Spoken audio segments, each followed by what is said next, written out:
For me, it's kind of a coincidence to be here in front of you, both because I'm a professor here, and I've been a journalist my whole life.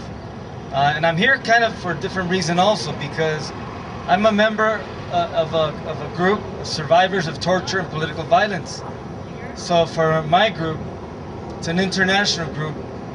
Tomorrow's a very special day, December 10th. So it coincides, and it coincides with the whole idea of human rights. So what does that have to do with Arizona? What does that have to do with the university and the Board of Regents?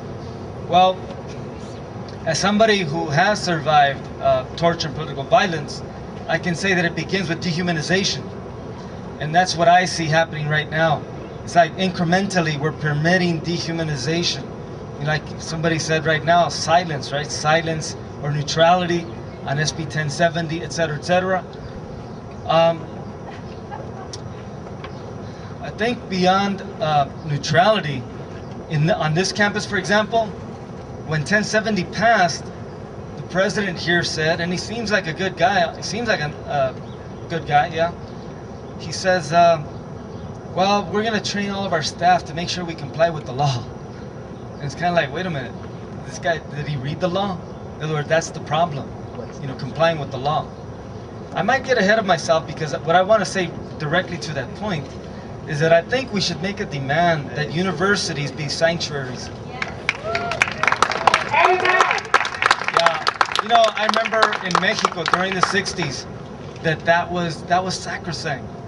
That there was no violation of that, and that's when Tlatelolco happened. That's when all the other things started to happen, and all of a sudden society got shocked. The sanctity of the university began to be violated by the army, and this is what I mean by increments. So all of a sudden we're going to have, if the president here, if the board doesn't reject, that means that literally the campus police will be in concert with the migra, and I don't think that's acceptable. So I think as people begin to create demands, that has to be number one. That the migra is off limits minimally on this campus. Should be for the entire world, the entire city, but definitely not acceptable at any university. Right.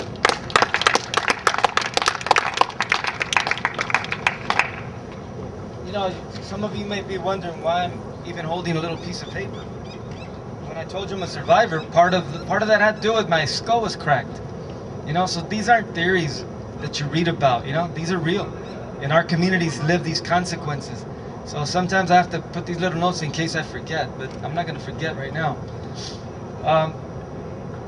Because one of the things I remember is a professor that I read. His name is Otto Santana. And I think it covers all of what we're doing here. He says, only humans have human rights. It's kind of what Elisa just talked about right now. What rights are being violated? Human rights. So how do you take rights or not give rights or enforce rights to somebody? By saying that they're not human. And that's what this is all about. I think all of you know 1070, 2281. Does everybody know about 1097? It's like a alphabet soup, right? Yeah. That one is coming back. That's where they're going to turn students into little Gestapo. Students, teachers, they're going to be working for the census, or the migra census, the Gestapo census. They have to report their own parents to the migra, And so that's what's coming up. And then, of course, I think everybody here knows about the 14th Amendment. They're going to attempt to nullify the 14th Amendment here in Arizona. A lot of crazy stuff. It might get overturned and all that, but in the end, what is the consequence? The consequence is little kids are being raised to believe that they don't belong here, and including when we come here to this university. That's why I say they ought to set the tone at this university, at all universities, that all of these policies have nothing to do with the universities of Arizona, the Arizona universities.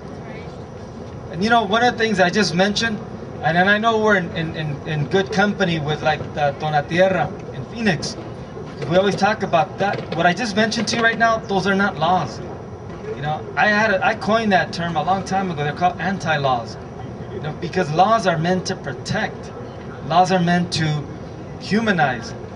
So when you start creating legislation that oppresses people, that takes people's rights away. That cannot be by any means referred to as a law.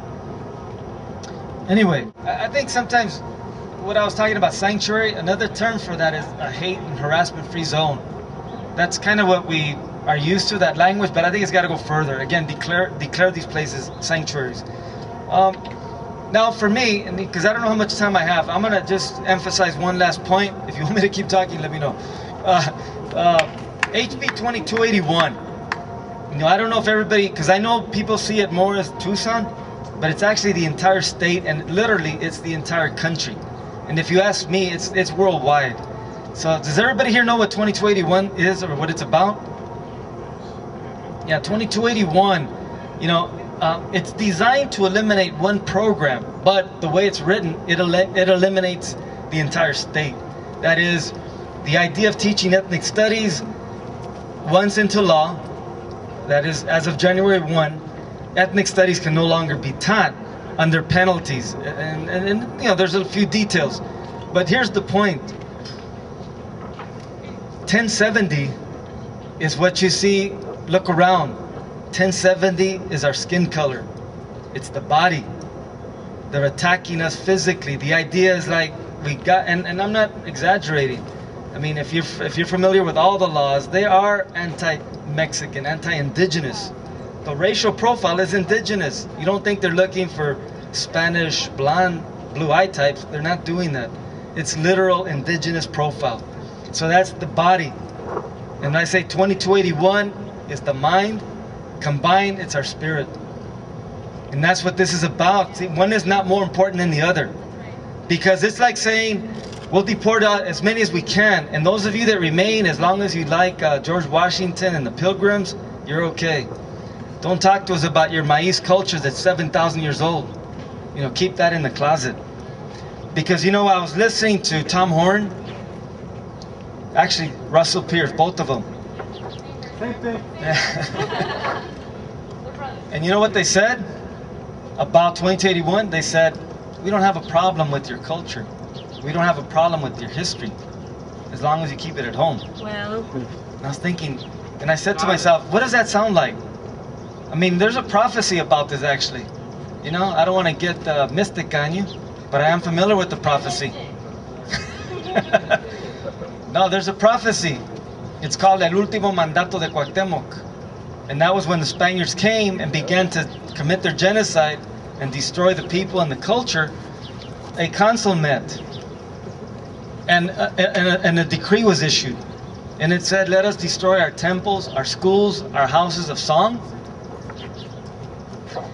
and take them inside of our homes, and bury them deep inside our hearts. And then it goes on to say, but one day there will come a time when you can reveal this again. And so when I was listening to Russell Pierce and Tom Horn, it's like apparently they didn't get the message. You know, we don't have to hide that anymore. You know, we brought that out a generation ago. And what they're saying is go back, take it in your home. And that's what this battle is about. Never again are we going to restrict ourselves to our knowledge, our history, or our humanity inside the home. That's right. Anyway, so again, I don't know if you got your next speaker, but I just want to thank you. And just always remind that it's about the mind, the body, and the spirit. They want us in a... And always, this is my favorite quote. I actually stole it from a movie, but it's applicable. And it says, they came looking for our souls, but they don't know where to look. Anyway, thank you.